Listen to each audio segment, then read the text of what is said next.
आज आप एक बुलडोज़र चला रहे हैं, कल जब हमारी सरकार आएगी तो हम हज़ारों बुलडोज़र चलाएंगे। फिर आप देते रहिएगा एक तरफा सपोर्ट, फिर आप मांगिएगा जवाब, हम वहाँ भी जवाब दे लेंगे, कोर्ट में भी जवाब दे लेंगे। ये तो प्रेम यादव के साथ गलत हुआ ना कि आप सामने वाला आपसे बात करना चाहता है, समझौता करना चाहता है, आप डायरेक्टली उसका हत्या कर देते हैं, तो अपराधी तो दुबे जी हो गए ना। लेखपाल साहब रोक लेते हैं तो कहीं ना एसडीएम साहब रोक लेते हैं, कहीं तहसीलदार साहब डिमांड करते हैं कि फला जगह जाने का, ये होगा वो होगा। तो ये मतलब कि इस सरकार में जितने भी अधिकारी आ रहे हैं या जा रहे हैं सब भ्रष्ट हो चुके हैं। ये नहीं चाहते हैं मुकदमे का निस्तारण जल्दी से जल्दी हो। दोस्तों नमस्कार, आप देख रहे हैं हिंदुस्तान की बात, मैं हूं आपके साथ रमन। उत्तर प्रदेश की सबसे चर्चित घटना देवरिया कांड अब छोटा ट्रेंड नहीं रह गया है। लगातार सोशल मीडिया पर एक अलग घटना बनकर वायरल हो रहा है, जहां हर पॉलिटिकल पार्टी के नेताओं का अलग अलग बयान आ रहा है। उसी की बातचीत करने के लिए हमारे साथ महिला एडवोकेट कविता जी हैं। मैं इनसे जानूंगा कि उस मामले को लेकर इनका क्या कहना है। बहुत स्वागत है मैडम मेरे साथ बातचीत करने के लिए। जी धन्यवाद आपका। क्या लग रहा है जिस तरह से देवरिया का कांड, प्रेम यादव और सत्यनारायण दुबे वाला मामला इतना ज़्यादा ट्रेंड चल रहा है, इस बात को लेकर क्या कहना है आपका? पहली बात तो हम ये कहेंगे प्रेम यादव और सत्यनारायण दुबे का जो हत्याकांड हुआ है ज़मीनी मामले को लेके, न्याय दोनों परिवार को मिलना चाहिए, क्योंकि सत्यनारायण दुबे जी ने हत्या किया प्रेम यादव का। अगर इस हिसाब से देखा जाए धर्म को लेके, ब्राह्मण को हमारे हिंदू धर्म में पूजनीय कहा गया है, तो ब्रह्म हत्या पाप हो गई। ब्राह्मण अगर पूजनीय है हिंदू धर्म में तो ब्रह्म हत्या पाप हो गई है, तो न्याय प्रेम यादव को मिलना चाहिए ना।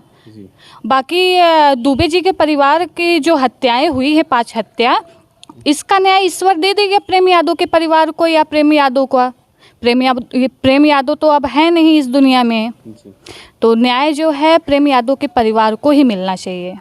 जिस तरह से सरकार की रवैयों को आप लगातार देख रहे हैं सोशल मीडिया के जरिए, कहीं के उनके मकानों को लेकर तमाम नापजोक भी चल रहे हैं, इस बात को लेकर वकील साहब क्या कहना है आपका? उनका मकान अगर अवैध में आ रहा हो, सरकार के ज़मीन में आ रहा हो, नवीन प्रति हो, बंजर हो, सड़क हो, अगर इस तरह आ रहा हो, सरकार गिराए तो उनको राइट है। और राइट के साथ साथ सरकार उनको मुआवजा देना। किसी ने बड़ी मेहनत से अपना मकान बनाया है, अपना आशियाना बनाया है, सरकार बुलडोज़र भेज के मकान उनका गिरवा दे रही, ध्वस्त करा दे रही है, ये कहाँ तक न्याय है? राजस्व के जरिए अगर देखा जाए वकील साहब, जो नाप अब हो रही है, जो बुलडोज़र आज गरज रहा है, क्या यह जब मकान वो बन रहा था तब नहीं गरज सकता है? तमाम आप लोग तो वकालत कर रहे हैं, ऐसे मामले आप लोग बीच में भी आते होंगे। जी ज़रूर आते हैं ऐसे मामले। अगर जब वो मकान बन रहा था, प्रेम यादव अगर उस पर कब्जा कर रहे थे, तो तमाम अधिकारी हैं, उनका जो भी तहसील कचहरी सदर पड़ता होगा, अधिकारियों को उस वक्त ही रोक देना चाहिए था। जब सामने वाले ने अपनी मेहनत से अपना मकान तैयार कर लिया, तो अब सरकार को भी खटक रही है कि नहीं, सामने वाले यादव है, यादव का वो है, तो उसका मकान गिरा देंगे। तो ये जो यादव सरनेम है कहीं ना कहीं सरकार को भी खटक रहा है और लोगों को भी खटक रहा है। जिस तरह से पॉलिटिकल पार्टी है, लगातार कुछ जातिगत बातें हो रही, मैं देख रहा हूँ, यादव बनाम ब्राह्मण, तमाम ऐसी बातें आप भी देखती होंगी, इस बात को लेकर आपका क्या कहना है? अगर किसी ब्राह्मण के साथ हो गया तो बहुत ज़्यादा लोग इसको इश्यू बना लेते हैं। अगर प्रेम यादव की हत्या हो गई, अगर प्रेम यादव के जो चाहने वाले हैं, जो प्रेम यादव के फ़ैन हैं या उनके गांव के लोग हैं, प्रेम यादव के सपोर्टर हैं, उन्होंने पलटवार कर दिया तो इसको बहुत बड़ा इश्यू बना दिए हैं कि यादव बनाम ब्राह्मण हो गया है, कि ब्राह्मण को न्याय चाहिए। ब्राह्मण लोग ये कह रहे हैं कि हमें न्याय चाहिए, ब्रह्म हत्या हुई है। अरे आपको तो यदुवंशी पूजनीय मानते हैं ना, तो आप शांत हो जाइए। प्रेम यादव के साथ न्याय हुआ है, उनको न्याय मिलेगा। और अगर प्रेम यादव के परिवार से या उनके जो भी सपोर्टर हैं उनसे कोई गलती हो गई है तो उन्हें क्षमा करिए, क्योंकि आप ब्राह्मण हैं, आपको न्याय तो ईश्वर दे ही देगा।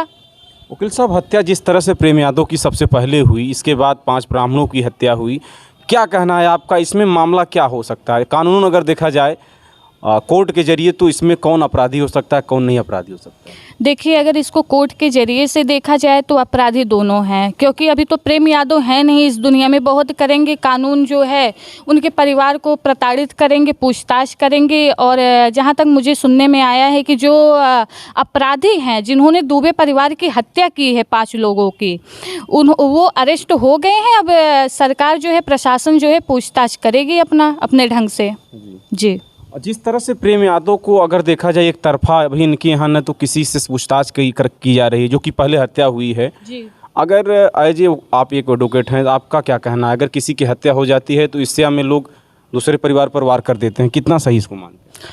जी, ऐसा होता है, मोस्टली ऐसा होता है कि एक लोग के साथ अगर घटना हो गई है तो लोग परिवार पे अटैक कर देते हैं। शायद इसी को दिमाग में लेते हुए पुलिस प्रशासन जो है उनके परिवार से किसी को मिलने नहीं दे रही है, प्रेम यादव के परिवार से। और बाकी ये तो डर भय तो लगा ही रहता है ना कि हो सकता है कि अटैक हो जाए दोबारा। वकील साहब, सरकार को लेकर तमाम सवाल उठाए जा रहे हैं कि सरकार एक तरफा कार्य कर रही, ब्राह्मण समाज की तरफ जा रही है, यादव से एक बार भी कहीं कहीं सरकार मिलने नहीं गई, तमाम ऐसी बातों को लेकर चल रहा है। तो क्या आपका कहना है इस पर? सरकार तो बदली भी जा सकती है ना, जी, सरकार बदलेगी। अगर सरकार एक तरफा कर रही है कि ब्राह्मण का सपोर्ट कर रही है, यादव के परिवार से ना मिल रही है, ना उनको कोई सुरक्षा प्रदान हो रहा है, तो कोई बात नहीं।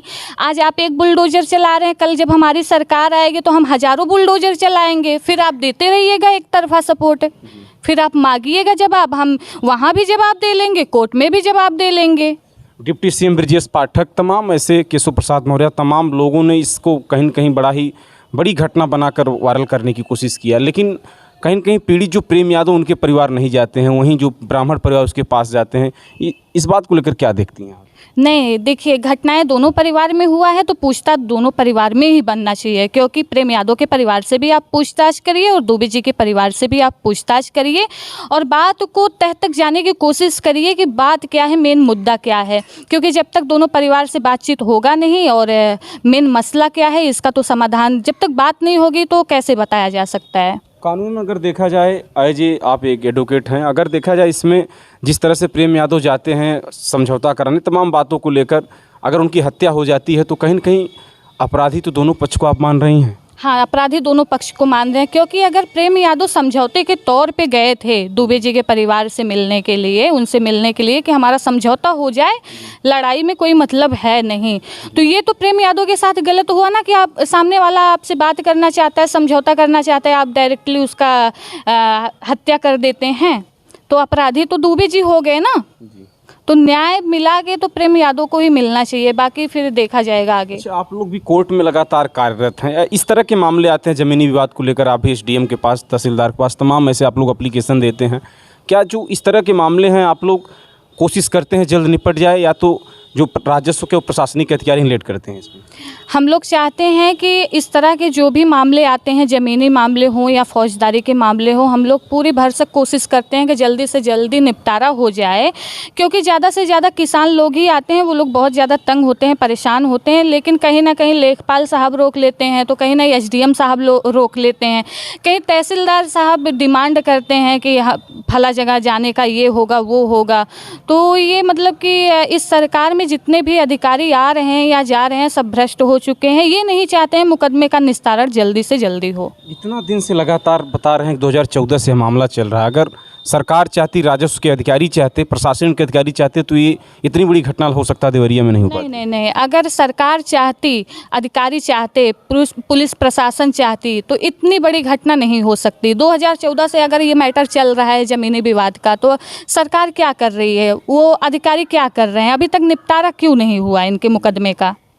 भाई, न्यायालय में अगर कोई जाता है तो वो न्याय की गुहार लगाता है, वो चाहता है कि हमें अगर पंचायती से नहीं हो पा रहा है, कुछ भी गांव से बैठक में नहीं हो रहा है, हम न्यायालय का कोर्ट का दरवाज़ा खटखटा रहे हैं, हमें न्याय मिलेगा। तो न्याय मिल गया ना प्रेम यादव को, इतना बड़ा 2014 से लड़ाई लड़ रहे थे बेचारे, 2023 में उनकी हत्या हो गई, इससे बड़ा न्याय और क्या चाहिए। उत्तर प्रदेश की सबसे बड़ी घटना, पूरे भारत की इकलौती घटना इस समय सोशल मीडिया पर ट्रेंड हो रही, जहां 6 ब्राह्मण, 1 यादव की हत्याएं हो जाती हैं, लेकिन सरकार का रुख और रवैया अभी तक पूर्ण रूप से किसी के पक्ष में सही नहीं दिख रहा है। हालांकि समाजवादी पार्टी के राष्ट्रीय अध्यक्ष अखिलेश यादव 16 अक्टूबर को वहीं देवरिया पीड़ित परिवार से मुलाकात भी करेंगे। वकील साहब, कानूनन अगर देखा जाए तो इस घटना को लेकर आप क्या संदेश देना चाहती हैं, और जैसे किसी का मामला इस तरह का वजह होगा तो? हम ये कहना चाहेंगे कि जितने भी उत्तर प्रदेश में, ऑल इंडिया में जितने भी केसेस अगर इस हिसाब से चल रहे हैं तो अधिकारी को इस केस पे फोकस करना चाहिए, जल्द से जल्द ऐसे केसों का निपटारा करना चाहिए ताकि देवरिया जैसे ज़िलों में जो हत्याकांड हुई है कहीं और ज़िले में ना हो, कहीं और विधानसभा में ना हो, किसी गांव में ना हो, क्योंकि बाबा जी का बुलडोजर चल चुका है तो इसमें बहुत घटनाएं हो रही हैं। चलिए, बहुत बहुत धन्यवाद। हमारे साथ बातचीत कर रही थी महिला एडवोकेट कविता जी, जिन्होंने अपनी बात को बेबाकी से रखा। देवरिया कांड पर मैंने इनसे बातचीत किया। हालांकि दोनों पीड़ित परिवार इस समय न्याय की गुहार लगा रहा है, तो वहीं लगातार पॉलिटिकल पार्टी के नेताओं भी इस पर तंज कस रहे हैं। तमाम बातें हैं और खबरों को लेकर मैं लगातार हाजिर रहूँगा। तब तक देखते रहें हिंदुस्तान की बात। नमस्कार।